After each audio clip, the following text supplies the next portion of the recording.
Bonjour à tous. Je m'appelle Tom Kuhner, je suis étudiant-chercheur à l'Université du Tohoku et aujourd'hui je vais vous parler de transfert de savoir militaire, en particulier les relations entre la marine française et la marine japonaise à partir de la période du Bakumatsu jusqu'à la guerre russo-japonaise, en prenant en particulier le cas d'étude de l'attaché naval français durant cette guerre. Donc, à la fin de l'époque Edo, durant le Bakumatsu, le shogunat Tokugawa est au courant qu'il est à un désavantage certain face aux puissances occidentales en termes militaires. Et donc, il va faire appel à ces mêmes puissances coloniales pour la modernisation de ses forces armées, et en particulier aux Français et aux Britanniques, et les Français pour d'abord la modernisation de ses forces terrestres. Donc, en 1867, le Second Empire envoie une mission militaire euh, commandée par le capitaine Jules Chanoine, euh, qui part en 1867, qui va durer 2 ans, et c'est la première de 4 missions militaires françaises qui sont envoyées au Japon, en plus de nombreux officiers et sous-officiers qui seront engagés par les différents ministères japonais à titre personnel. Donc, malgré la chute du Bac-Feu et celle du Second Empire, l'influence française reste au sein de la nouvelle armée impériale japonaise, au moins jusque dans les années 1880, où elle est progressivement remplacée par l'influence allemande. Cependant, au même moment, euh, la- l'influence française grandit au sein de la marine impériale japonaise, qui est alors considérée comme une, elle est subordonnée, on va dire plutôt, à l'armée impériale. Elle a un statut mineur et elle éprouve des difficultés financières, particulièrement dans les années 1870. Et ces difficultés financières sont aussi rencontrées par la marine française qui, pour y remédier, développe une école de pensée stratégique qu'on appelle la jeune école. Et donc, la jeune école, c'est quoi? C'est une pensée stratégique qui se base principalement sur la défense côtière et la guerre de course. Donc, la défense côtière qui doit être assurée par des torpilleurs, qui sont des navires nouveau type de navire à l'époque qui utilisent une nouvelle arme, la torpille. Donc, vous avez l'exemple au-dessus. Et des croiseurs pour de la guerre de course, c'est-à-dire l'interdiction du commerce maritime ennemi. Et donc, intéressés par cette pensée stratégique, les Japonais vont faire venir au Japon l'ingénieur naval français Louis-Émile Bertin, qui va servir de conseiller spécial auprès du ministère japonais de la Marine entre 1885 et 1890. Il va notamment aider à la construction de nombreux bâtiments et au développement des arsenaux navals japonais, en continuant le travail d'un autre Français, Léonce Verny, qui lui avait été présent au Japon à la fin des années 1860, donc à la fin du Bakufu, au début de l'ère Meiji. Cependant, cette stratégie de la jeune école va être rapidement discréditée dans les milieux maritimes dans les années 1880-90, et l'influence britannique va revenir au sein de la marine impériale japonaise. Euh, et le départ de Bertin va effectivement couper les ponts entre la marine impériale et la marine française, la marine nationale, parce qu'il faut attendre 1899 et l'établissement du poste d'attaché naval à Tokyo pour la reprise véritablement des liens. Donc le premier attaché naval, lieutenant de vaisseau Jacques Boissière, futur contre-amiral, donc s'installe à Tokyo en 1899. Lorsque, donc, lorsque la marine impériale japonaise participe à la victoire lors de la guerre sino-japonaise de 1894-1895 et les développements qu'elle a subis pendant toutes ces années, depuis la restauration de Meiji, euh, la marine japonaise a gagné en intérêt auprès des marines étrangères et dont la marine française. Et lorsque la guerre russo-japonaise éclate en 1904, les Français, comme d'autres nations, sont très intéressés par le conflit, parce que ce conflit est le plus important en termes de guerre navale depuis les guerres napoléoniennes. Or, depuis 1815, il y a eu des changements et des révolutions même très importantes dans la manière de faire la guerre en mer, en particulier la manière de construire les bâtiments avec de nouvelles technologies. Et cependant, ces nouvelles technologies n'ont pas pu vraiment être testées par les grandes marines européennes à cause d'un manque de conflits justement en Europe, en particulier un manque de grands conflits navals entre grandes puissances. Les Britanniques sont particulièrement intéressés, évidemment, parce que la marine japonaise est bâtie sur le modèle britannique et avec l'alliance anglo-japonaise de 1902, ils vont avoir le privilège d'envoyer de nombreux attachés navals, donc il y en aura jusqu'à 4 au Japon pendant la guerre, et plus important encore, leurs attachés seront autorisés à embarquer avec la flotte japonaise, un privilège qui leur est quasiment réservé et qui est refusé aux Français, aux Allemands, aux Américains, etc. Euh, les Français auraient dû bénéficier des mêmes privilèges avec la marine impériale russe, parce qu'en effet, la République est officiellement alliée du tsar depuis au moins 1894. Cependant, il n'en fut rien. L'attaché naval français à Saint-Pétersbourg, le capitaine de frégate Armand Cavelier de Cuverville, va bien se rendre à Port-Arthur, la principale base d'opération de la marine russe en Extrême-Orient, mais il se verra refuser l'embarcation avec la flotte russe et aucun autre officier français ne sera envoyé à ses côtés, ce qui est d'autant plus étonnant lorsqu'on s'attarde au cas allemand, puisque les Allemands enverront jusqu'à 3 attachés navals, euh, dont un à Saint-Pétersbourg et 2 à Port-Arthur, et l'un d'eux, celui à Saint-Pétersbourg, se sera même vu offrir, selon les mémoires de l'amiral Alfred von Tirpitz, euh, une place à bord de l'escadre de la Baltique, euh, offre qui aura été refusée éventuellement par le Kaiser. Donc, ce surprenant, et en plus de cela, les Français seront accablés de malchance lorsque le capitaine de Cuverville sera assassiné avec son collègue allemand von Kilbeheim par des brigands chinois alors qu'il essayait de quitter Port-Arthur en août 1904. Donc, avec sa mort et l'arrivée tardive de son successeur Hubert de Baulois de Saint-Liénard qui va rester à Saint-Pétersbourg, la source d'information la plus proche du théâtre d'opération devient l'attaché naval français à Tokyo, qui depuis 1903 est le lieutenant de vaisseau Raymond Martini. Donc, Raymond Martini est né à Tulle en 1870. Il sort de l'école navale en 1888 où il n'a pas particulièrement brillé puisqu'il est décrit par ses instructeurs comme, je cite, dissipé et paresseux. Après avoir servi avec l'escadre d'Extrême-Orient, il sert au Japon où il a la responsabilité des hôpitaux français de Nagasaki et de Hiroshima. Il est alors repéré par le ministre plénipotentiaire français au Japon, Jules Armand, qui le recommande pour le poste d'attaché naval, poste qu'il obtient malgré la proposition d'un autre candidat par l'état-major général de la marine. Comparé aux autres attachés présents lors de la guerre russo-japonaise au Japon, en particulier les attachés navals, Martini est l'un des officiers les moins gradés. Ceci est le résultat d'une politique particulière de la Marine nationale qui préfère les aptitudes personnelles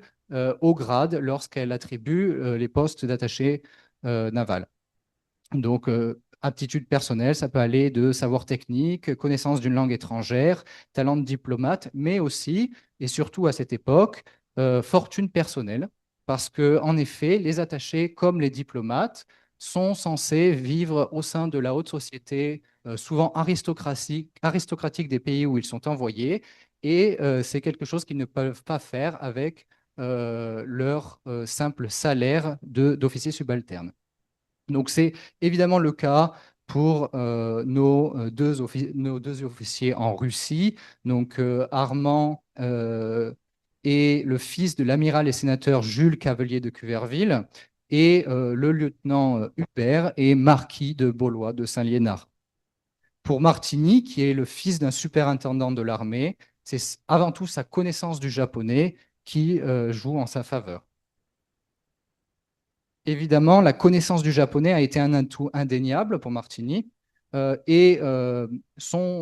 pour la marine, son successeur en 1911, Roger Brilinski, est d'ailleurs un officier interprète breveté en japonais avant même son arrivée au Japon.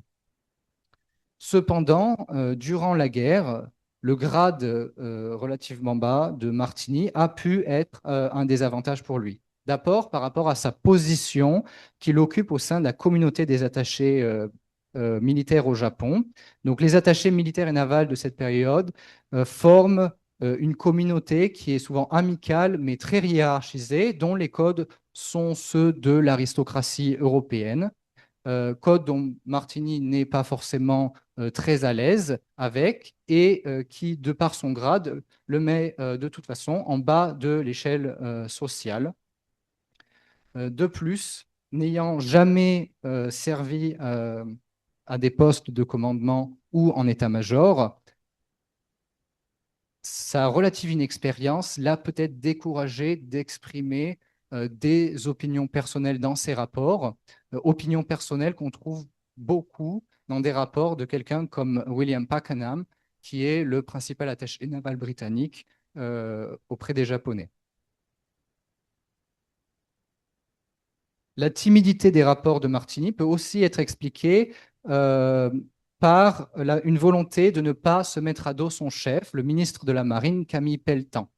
Donc Camille Pelletan, c'est un journaliste et homme politique qui, à l'époque, est membre du Parti radical socialiste et qui fut ministre de la Marine entre 1902 et 1905 dans le gouvernement d'Émile Combes.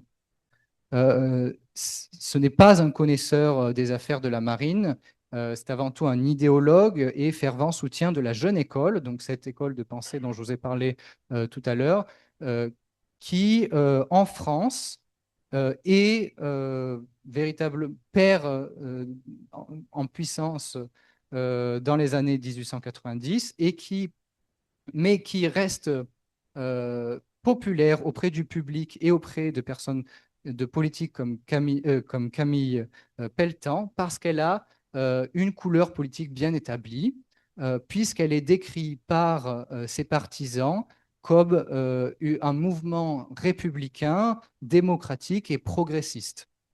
Pelletan revient donc à ce moment-là, quand il arrive au ministère de la Marine, pour des raisons politiques, à une doctrine discréditée depuis au moins une décennie dans la marine par l'état-major général de la marine et par les officiers de marine. Ainsi, il n'est pas surprenant que les rapports de Martini deviennent bien plus opinionnés lorsque il est remplacé en janvier 1905 au poste de ministère de la Marine. Donc, par exemple, dans son rapport du 19 mai sur les opinions actuellement en faveur au Japon sur les questions maritimes, il écrit, je cite,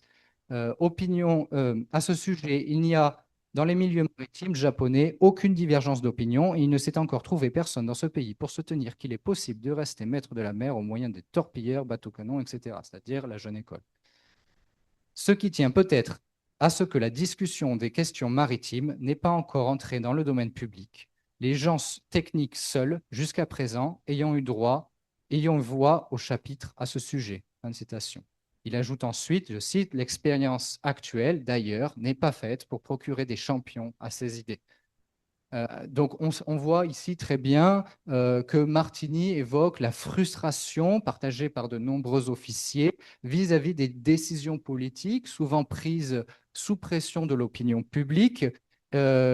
décisions qui militairement ne font pas vraiment de sens et qui sont donc le plus le résultat de considérations politiques. La Marine nationale se trouve en effet en 1904-1905 dans une position délicate où des décennies d'influence de la jeune école et presque 3 ans de ministère de Pelletan l'avaient considérablement affaiblie et elle avait pris un retard certain par rapport aux autres marines européennes, euh, par rapport à la course aux armements navals qui fait alors rage en Europe, mais aussi aux États-Unis. Additionné aux échecs en matière de renseignement et aux conditions d'observation difficiles de Martini, la Marine nationale a eu du mal à exploiter tout le potentiel didactique de la guerre russo-japonaise. Ainsi, en dépit d'un avantage sur le papier du côté russe et des efforts de Martini, on peut dire, et de ce passif d'échange entre la marine japonaise et la marine française, on peut dire que l'observation de la guerre russo-japonaise fut globalement un échec pour la marine nationale, malgré donc les efforts de Martini et le sacrifice du capitaine de Cuverville. Donc, pour finir sur Martini en mot de fin, j'aimerais parler de le reste de sa vie à la suite de son départ du Japon en 1911. Euh, donc, il va quitter l'armée relativement rapidement. Il rentre en 1911. On lui donne le commandement d'un bâtiment, le torpilleur tirailleur, mais une collision de ce bâtiment va entraîner sa mise en réserve. Et même s'il est rappelé durant la Première Guerre mondiale et il commande une compagnie de fusiliers marins et éventuellement est promu capitaine de frégate, il va quitter la marine après la guerre, travailler dans une société de fabrication d'instruments militaires, mais c'est véritablement son passage au Japon qui aura marqué le reste de sa vie, puisqu'il va devenir un japonisant estimé. Donc, par exemple, il est bon ami avec Serge Elisseev, un des pionniers des études asiatiques en Europe et aux États-Unis, mais il fut aussi donc président de la banque franco-japonaise, trésorier et administrateur de la Société franco-japonaise de Paris, et membre du comité de rédaction de la revue Japon et Extrême-Orient. Il est particulièrement connu comme étant l'un, si ce n'est le premier traducteur du très célèbre Natsumeso Seki, dont l'une de ses traductions, Mon, a été réédité relativement récemment, en 2010, et vous pouvez toujours trouver assez facilement en ligne. Enfin, cette société franco-japonaise est très intéressante puisqu'elle est cofondée par Louis-Émile Bertin, donc l'ingénieur naval qui était présent entre 1885 et 1890 au Japon, ancien conseiller spécial auprès du ministère de la Marine, qui va présider cette société jusqu'à sa mort en 1924. On peut aussi citer parmi les membres son fils, le colonel Charles Bertin, qui sera attaché militaire au Japon entre 1909 et 1911, mais aussi observateur durant la guerre russo-japonaise. À ses côtés, durant la guerre russo-japonaise, en tant qu'attaché militaire, était le général Charles Corvisart, alors colonel, qui est aussi un membre estimé de la société, le capitaine de frégate, évidemment, Raymond Martini, qui est lui aussi un membre de cette société, et on retrouve aussi le général Jules Brunet, qui était instructeur militaire au tout début des relations franco-japonaises, des relations militaires franco-japonaises, avec la mission de 1867 auprès du shogunat Tokugawa. Donc, si vous aimez les mauvais films historiques, vous connaissez sûrement Le Dernier Samouraï, dont Jules Brunet est l'inspiration principale, puisqu'il a continué à se battre auprès des forces shogunales jusqu'à la bataille d'Ezo en 1869. Tout ça pour dire que la société franco-japonaise, donc qui a pour but de promouvoir les rapports entre la France et le Japon, notamment en publiant des nouvelles ou des œuvres littéraires, rassemble de nombreux officiers qui ont été présents à un moment ou à un autre au Japon, mais aussi de très nombreux officiers japonais qui sont en poste en tant qu'attachés navals ou attachés militaires à l'ambassade du Japon en France. Et donc, euh, tout ça pour dire que les militaires, évidemment, sont là, représentent leurs armes respectives et sont là pour des raisons de renseignement, mais ils se retrouvent aussi mêlés très souvent à des échanges internationaux, qu'ils soient diplomatiques ou culturels, et donc euh, prenant part autant que d'autres professions aux échanges franco-japonais dans ce cas-là. Merci pour votre attention.